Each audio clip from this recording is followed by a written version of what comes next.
আমাদের দেশে কিন্তু অটিজম অটিজম বিশেষায়িত শিশুদের কিন্তু দিনে দিনে অনেক সংখ্যা অনেক বৃদ্ধি পাচ্ছে এবং এই অটিজম বাচ্চাদের জন্য ঢাকা শহরে অনেক ধরনের সেবাই আছে, কিন্তু আমাদের এই দোয়ারনবাবগঞ্জে কিন্তু আজ পর্যন্ত এই অটিজম বাচ্চাদের জন্য কোনো বিশেষায়িত কোনো সেন্টার নাই, কোনো বিশেষ চাহিদা সম্পন্ন বাচ্চা থেরাপিটিকের কোনো ব্যবস্থা নাই, স্কুলিং এর কোনো ব্যবস্থা নাই। এই শুরু উপলক্ষে সম্মানিত আমাদের যে অতিথিবৃন্দ আসছেন, এজন্য আমরা সবাইকে আন্তরিকভাবে ধন্যবাদ জানাই।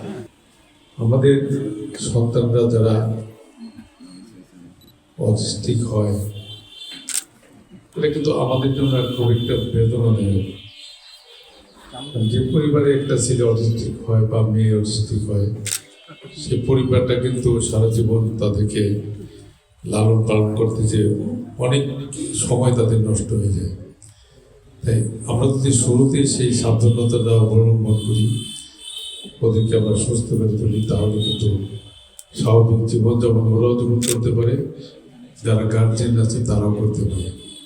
আজকের যে এই উদ্যোগটা আমি স্বাগত জানাই, এই সুন্দর এই ধরনের উদ্যোগ নেওয়ার জন্য।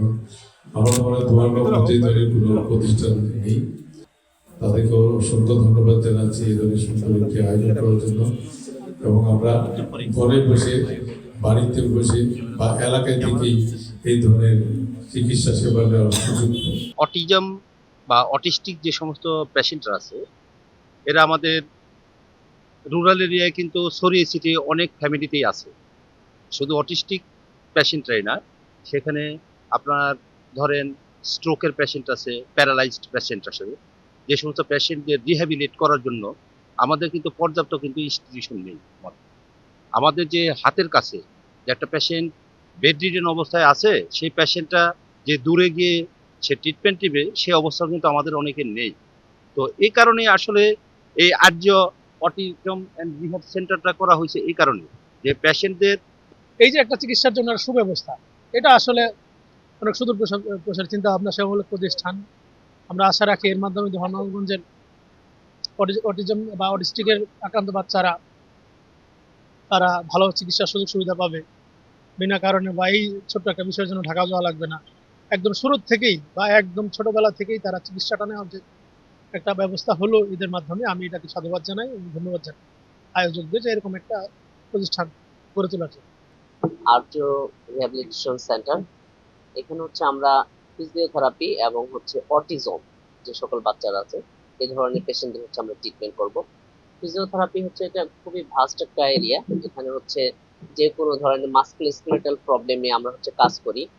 যেমন হচ্ছে কোমর ব্যথা, ঘাড় ব্যথা, এবং হচ্ছে ধরেন কোনো অ্যাক্সিডেন্টের কারণে হচ্ছে যদি কোনো প্রবলেম হয়, অনেক সময় হচ্ছে যে তার রেঞ্জ অফ মোশন কমে যায় বা হচ্ছে তার ফাংশন ঠিকভাবে সে ফাংশন করতে পারে না, এই সকল বিষয় নিয়ে আমরা কাজ করি। এবং সবচেয়ে আরেকটা বড় এরিয়া হচ্ছে যে স্ট্রোকের পরবর্তী সময়, স্ট্রোক করে হচ্ছে যখন মানুষ একদম বেড রিটেন হয়ে যায়, সেক্ষেত্রে হচ্ছে ফিজিওথেরাপির খুবই ভালো কাজ করে এবং তাকে হচ্ছে সমাজের মূল স্রোতধারায় ফিরানতে ফিজিওথেরাপির আসলে কোনো বিকল্প নাই বলা যায়। আমাদের কাছে এই জায়গায় আসবে হচ্ছে বেসিক্যালি যারা সঠিক চিকিৎসাটা পাওয়ার জন্য।